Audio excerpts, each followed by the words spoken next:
Bugün masamızda oldukça iddialı bir kaynak var. Steve Paulina'nın Akıllı İnsanlar için Kişisel Gelişim kitabı. Evet, Gönderdiğin bu kitap, hani o yüzlerce kişisel gelişim kitabının gürültüsünü bir kenara bırakıp her şeyin temelindeki evrensel ilkelere inmeyi vaat ediyor. aynen öyle. Bizim görevimiz de bu yoğun metnin içinden en keskin, en böyle kullanışlı fikirleri çekip çıkarmak olacak. Ve bu fikirlerin doğduğu yer de çok ilginç değil mi? Yazar bu yolculuğa 1991'de başlıyor. Evet, o hikaye inanılmaz Büyük güçlü. hırsızlıktan girdiği bir hapishane hücresinde yani. Geleceği tamamen kararmış gibi görünüyor. Tamamen bitmiş. Ama sonra hayat ona bürokratik bir hatayla ikinci bir şans veriyor. İşte o an ben hayatımı nasıl bu hale getirdim ve buradan nasıl çıkarım sorusunun peşine düşüyor. Yani bu ilkeler şey değil, rahat bir ofiste düşünülmüş teoriler değil de Kesinlikle değil. adeta bir enkazın altından çıkarken bulunmuş bir harita gibi.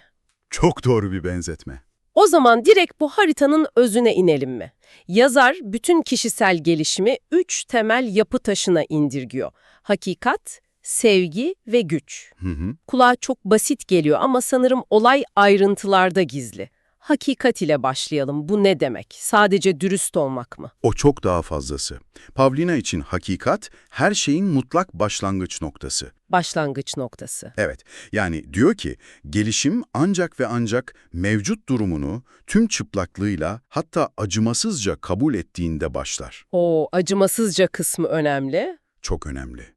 Bu, seni mutsuz eden işinin aslında ruhunu ne kadar emdiğini, sağlıksız alışkanlıklarının seni 5 yıl sonra nereye götüreceğini kendine itiraf etme cesareti. Anladım. Yani öz farkındalık olmadan atılacak her adım yanlış yöne atılmış bir adımdır diyor. Leri çıkarmak, bu zaten başlı başına zor bir iş. En zoru belki de. Peki ikinci ilke olan sevgi, yani bu kelime kişisel gelişimde o kadar çok kullanıldı ki, Evet, içi biraz boşaldı sanki. aynen içi boşaldı. Yazar bunu nasıl farklılaştırıyor? İşte bu çok kilit bir nokta. Pavlina, sevgiyi pasif bir duygu olarak görmüyor. Hı hı. Onu bağlantı kurma kararı olarak tanımlıyor. Hmm, Bu aktif bir eylem. aktif bir eylem. Evet, yani bir hobiye tutkuyla bağlanmak, bir fikri benimsemek, bir insanla derin bir ilişki kurmak, bunların hepsi birer sevgi eylemi. Gelişim izolasyonda değil, bu bağlantılar aracılığıyla gerçekleşir diyor. Dur bir dakika, bu ilginç. Ama bağlantı kurma kararı demek kolay. Diyelim ki işimden nefret ediyorum.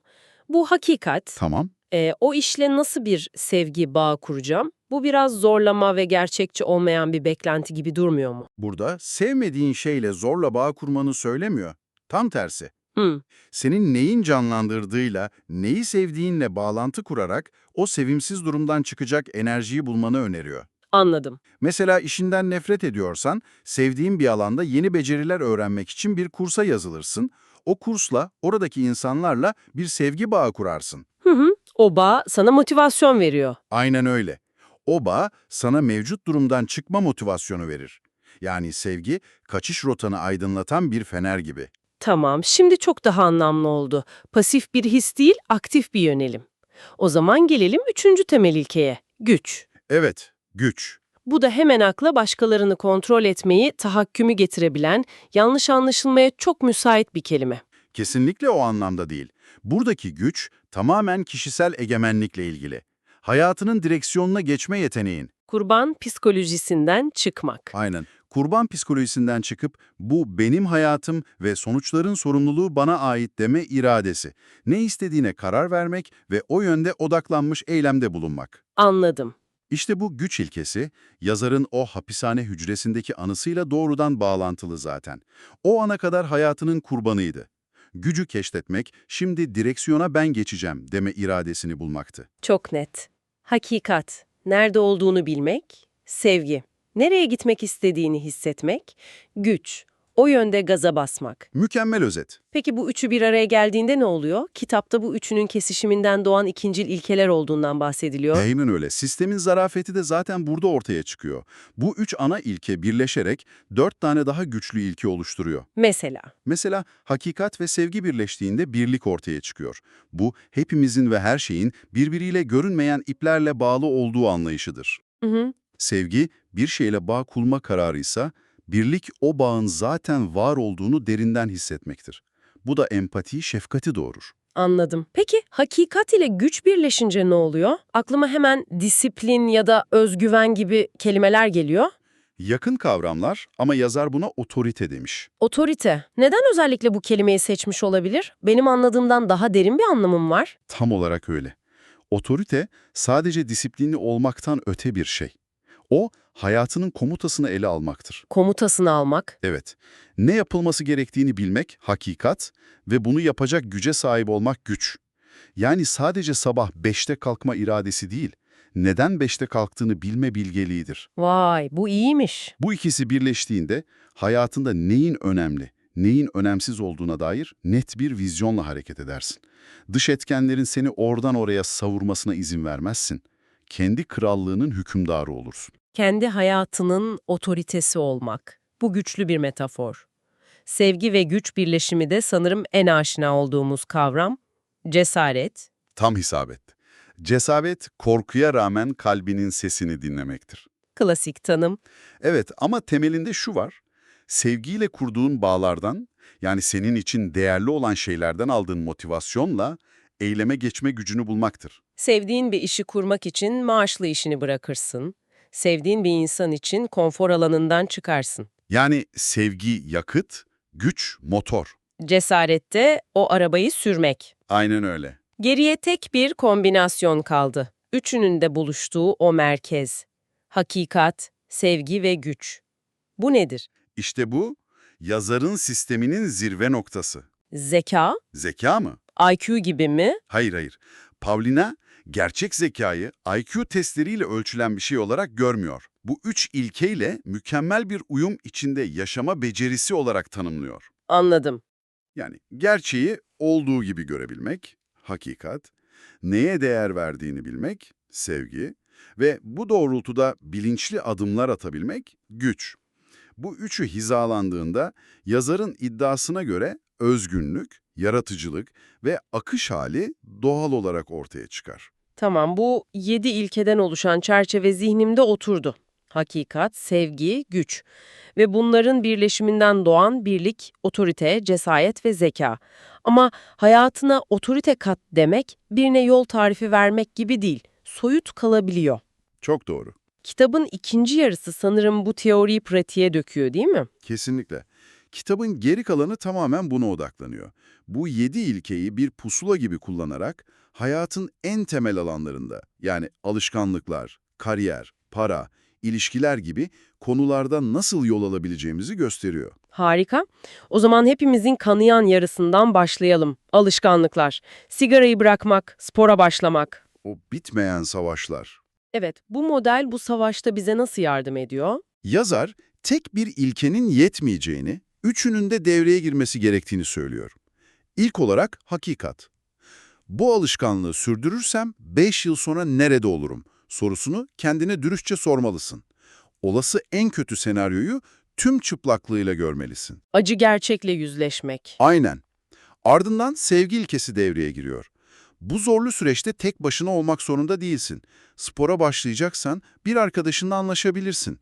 Bir şeyi bırakıyorsan ailenden destek isteyebilirsin. Bu bağlantı kurma eylemi, iradenin zayıfladığı anlarda seni ayakta tutar. Ve son olarak da güç ile somut adım atıyoruz sanırım. Aynen öyle. Güç ilkesi de eyleme geçmektir. Yazarın en popüler tekniklerinden biri olan 30 günlük deneme burada devreye giriyor. Evet, bunu duymuştum. Yeni bir alışkanlığa ömür boyu bağlılık yemini etmek yerine kendine sadece 30 gün deneyeceğim dersin. Bu zihinsel engeli büyük ölçüde düşürüyor. Çok daha yapılabilir kılıyor. Tabii. 30 günün sonunda ne olacağına sonra karar verirsin. Bu odaklanmış ve yönetilebilir bir güç kullanımıdır. Bu 30 günlük deneme aslında çok güçlü bir irade gerektiriyor. Bu iradeyi her gün sürdürmek en çok kariyerimizde zorlayıcı olabiliyor. Hı hı. O sabah yataktan kalkıp sevmediğin işe gitme motivasyonunu bulmak gibi. Yazar bu ilkeleri bu alana nasıl bağlıyor? Kariyer bölümü kitabın en sarsıcı yerlerinden biri olabilir.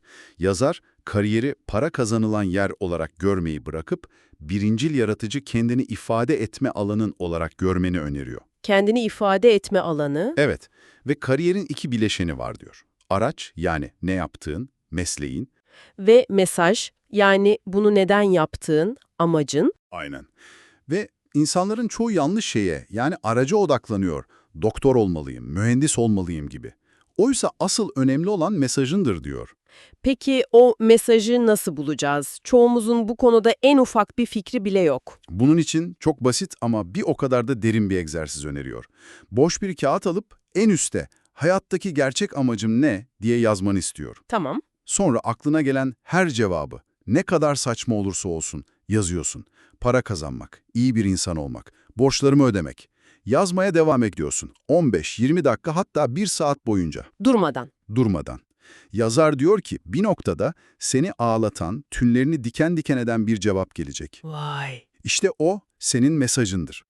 Bu seni ağlatan cevabı bul egzersizi hem çok güçlü hem de biraz korkutucu.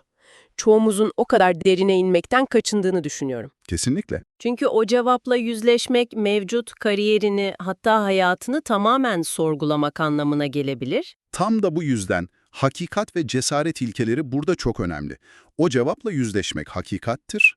O cevabın gerektirdiği adımları atmak ise cesaret. Anlıyorum. Yazar o mesajı bulduktan sonra onu ifade edecek doğru aracı, yani mesleği veya işi bulmanın çok daha kolaylaşacağını iddia ediyor. Çünkü artık ne yapmalıyım diye değil, Amacımı en iyi nasıl ifade edebilirim diye soruyorsun. aynen öyle, soru tamamen değişiyor. Peki ya para? Kariyerden bahsedince akla hemen para geliyor. Bu konudaki yaklaşımı nasıl? Para konusunda da zihniyetimizi temizlemek için çok net bir ayrım yapıyor. Katkıda bulunan zihniyet ve asalak zihniyet. Asalak zihniyet. Evet. Asalak zihniyet, topluma gerçek bir değer katmadan kısa yoldan para kazanmaya odaklanır. Sevgi ilkesiyle uyumlu olan, katkıda bulunan zihniyetse, öncelikle insanlara ve topluma nasıl daha fazla değer katabilirim sorusunu sorar. Finansal bolluğun, yarattığın bu değerin doğal bir yan ürünü olarak geleceğini savunur. Bu müthiş bir zihinsel kayma. Yani problem cebimde yeterince para yok değil, Değil. yeterince değer sunmuyor muyum sorusuna dönüşüyor. Bu insanı kurban psikolojisinden çıkarıp direkt aksiyon almaya iten bir düşünce. Kesinlikle. Nasıl daha fazla para kazanırım sorusu seni sıkıştırır ama nasıl daha fazla değer katabilirim sorusu yaratıcılığını tetikler ve sana sonsuz olasılık sunar. Son olarak ilişkiler ve maneviyat gibi daha soyut alanlarda bu pusula nasıl çalışıyor? Mantık hep aynı. Mesela ilişkilerde problemi görmezden gelmek yerine açıkça konuşmak bu hakikat. Tamam. Partnerinle ortak hedefler ve hayaller etrafında bağ kurmak bu sevgi. Hı hı. Ve ilişkiyi daha iyi bir yere taşımak için bilinçli olarak çaba göstermek yani sorumluluk almak da güç. Çok mantıklı. Peki ya maneviyat? Maneviyattaysa yazar çok ilginç bir şey öneriyor. Tek bir inanç sistemine veya felsefeye körü körüne bağlanmak yerine farklı inançları gerçekliğin farklı yönlerini gösteren lensler olarak kullanmayı tavsiye ediyor. Yani bir ateistin, bir Budistin veya bir Sufi'nin gözünden dünyaya bakarak büyük resmi daha iyi anlamaya çalışmak gibi mi? Tam olarak bu. Bu hakikat ilkesinin en üst düzey uygulamalarından biri. Kendi inanç balonunun dışına çıkıp gerçeğin farklı tezahürlerini anlamaya çalışmak. Bu dogmatik olmak yerine bilgeleşmektir. Özetle, akıllı insanlar için kişisel gelişim bize süslü teknikler ya da geçici motivasyon hileleri vermiyor. Onun yerine her duruma uygulayabileceğimiz bir işletim sistemi sunuyor. Evet, bir işletim sistemi gibi. Elimize 3 temel araç veriyor. Gerçeği ara ve kabul et, neyi sevdiğinle bilinçli olarak bağ kur ve hayatının sorumluluğunu alarak gücünü kullan. Bu üçünü dengelediğinde Sadece hedeflerine ulaşan biri değil, aynı zamanda bütünlüklü ve özgün bir insan olursun diyor. aynen öyle. Ve yazarın son iddiası da şu. Bu temel ilkeleri bir kez gerçekten anladıktan sonra kişisel gelişime veya hayatındaki herhangi bir probleme bir daha asla eskisi gibi bakamazsın. Vay be. Çünkü artık elinde her kapıyı açabilecek 3 anahtar var. O zaman bu derinlemesine incelemeyi sana yönelik son bir düşünceyle kapatalım. Şu an hayatında çözmekte en çok zorlandığın konuyu bir anlığına düşün. Belki bir alışkanlığın, belki kariyerindeki bir düğüm, belki de bir ilişkin. Şimdi o konuya bu 3 farklı mercekle, hakikat, sevgi ve güç aynı anda bakmayı deneseydin, yani kendine dürüstçe bu konudaki acı gerçek ne? Bu konuda neyi seviyorum ve neyle bağ kurmalıyım? Ve bu konuda sorumluluk alıp atabileceğim en güçlü, en net adım ne olurdu diye sorsaydın, daha önce hiç fark etmediğin hangi çözüm yolu kendini gösterirdi? İşte bu sorular, bu tür derinlemesine analizlerin en güzel yanı. Sadece kitabı değil, kendimizi de okuyoruz aslında. Kesinlikle. Ve bu tür okumalara bizimle devam etmek isterseniz Kitap Felsefesi kanalımıza abone olmayı unutmayın. Haftaya bambaşka bir kaynakla görüşmek üzere. Görüşmek üzere.